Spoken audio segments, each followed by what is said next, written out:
Bonjour, je m'appelle David Lorty, j'ai 44 ans, je suis marié, père d'un petit garçon de 6 ans. J'habite dans le Puy-de-Dôme du côté de Clermont-Ferrand, dans le Massif central en Auvergne. Je m'adresse à un neurochirurgien qui voudra bien m'opérer, donc j'ai besoin d'une opération de neurochirurgie fonctionnelle, lésionnelle, à visée antalgique, pour ce qui est des nerfs périphériques. Donc si vous n'êtes pas un neurochirurgien spécialisé dans ce domaine-là en particulier, passez votre chemin parce que je ne vais pas vous faire perdre votre temps. C'est pour ça que j'ai fait cette petite intro, pour m'adresser uniquement, dans les minutes qui vont suivre, aux neurochirurgiens qui seront intéressés par ce cas assez rare et qui penseront qu'ils seront capables de réaliser une telle opération. Donc pour les autres, je vous remercie, mais passez votre chemin et perdez pas votre temps, je sais que vous avez des choses plus importantes à faire. Et pour les autres, j'ai récapitulé sur cette page pour que vous compreniez ce qui m'arrive depuis ces 9 dernières années, date à laquelle sont apparues les premières douleurs. Donc à mon nerf sciatique qui est coincé par des muscles du bas de mon dos. Depuis fin 2016, ça a été le début de ce que j'ai appelé les coincements des coincements, par la méthode du lombarol, aussi appelée par les kinés la rotation lombaire, qui apparaissent du côté droit d'abord, puis ensuite l'année suivante du côté gauche. Du coup, c'est resté des deux côtés, comme ça, depuis bientôt 9 ans. Sachant que du côté droit, ça n'a pas évolué du tout, ni en bien ni en mal. Du côté droit, c'est rien passé de plus, c'est toujours pareil. Par contre, du côté gauche, ça n'a fait que s'aggraver en 9 ans. Donc, c'est ce que j'ai marqué.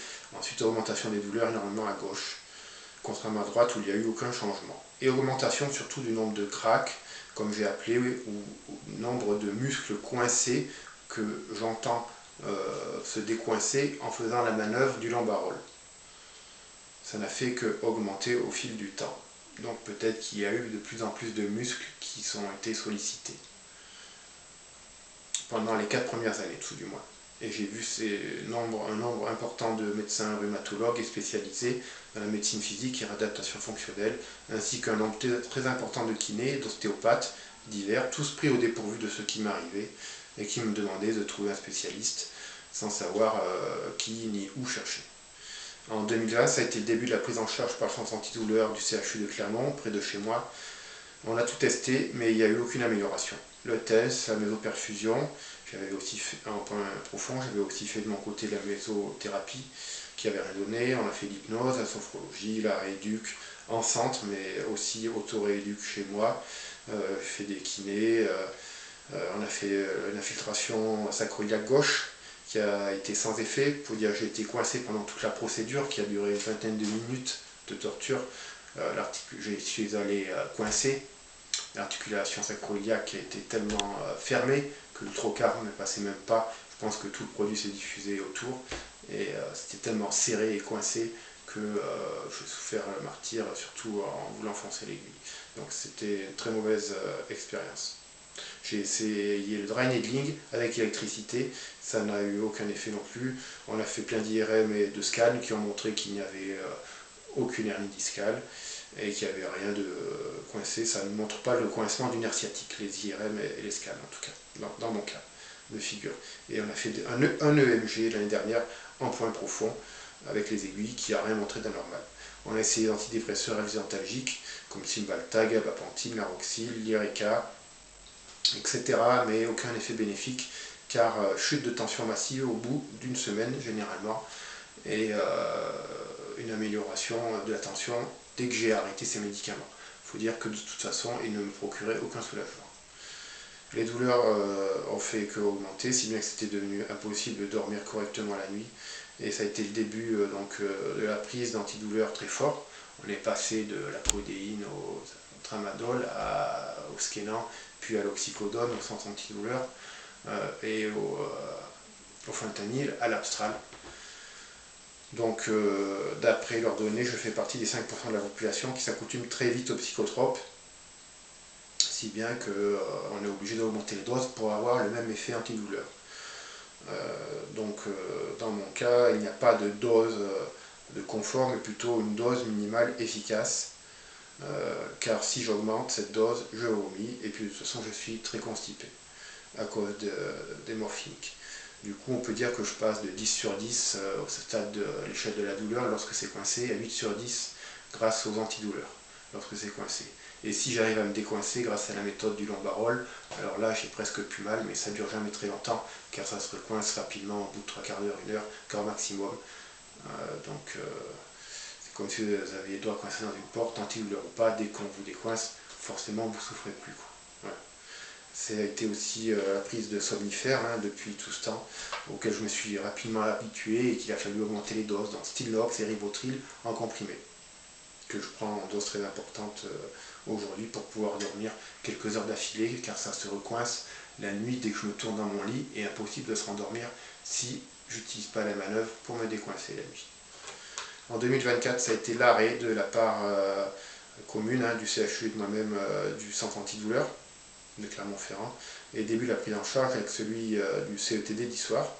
On a essayé, grâce à eux, la kétamine en sous-cute, 40 mg par jour pendant 4 jours, sans aucun effet, ni immédiat, ni dans les semaines suivantes. Peut-être dû à cause du dosage trop faible, je ne sais pas.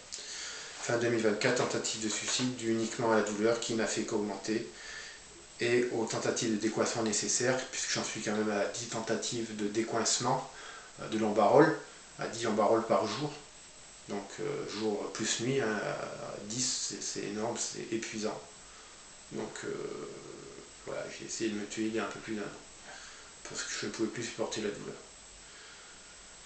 Ça demande de plus en plus de force pour se décoincer, le muscle est de plus en plus dur à décoincer, et une fois sur deux, la technique est inefficace et je n'y arrive pas. Donc il faut me reposer, reprendre des forces et réessayer, jusqu'à ce que je fasse céder enfin le muscle et qu'il libère mon nerf sciatique.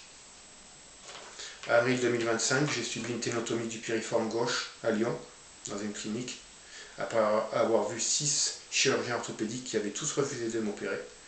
Conséquence, il y a eu moins de craques, moins de muscles à décoincer, puisqu'on en était à 5 ou 6 auparavant et maintenant 1 ou 2 seulement. Par contre, les douleurs sont toujours aussi violentes à gauche. Malgré une accalmie de quelques semaines, pour ce qui est de la force nécessaire au décoincement, post-op, dû, on m'expliquera après, à l'effet de reset neuromusculaire dû à l'anesthésie générale et à ses effets à moyen terme.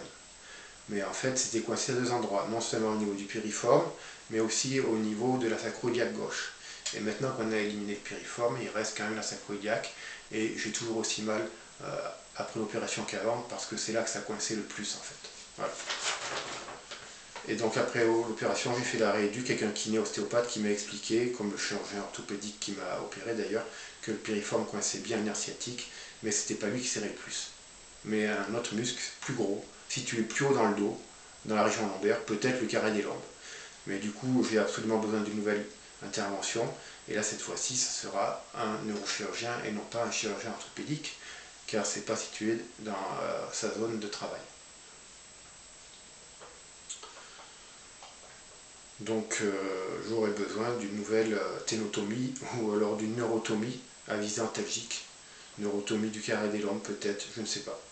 Et quelles que soient les conséquences sur ma mobilité et les répercussions physiques sur la vie quotidienne, car c'est vite devenu impossible de vivre de cette façon, voire de survivre à la torture permanente que je subis jour et nuit, surtout ces 2 ou 3 dernières années où un cap a vraiment été franchi dans la douleur, et où on croit que ça ne peut pas être pire, mais en fait ça l'est.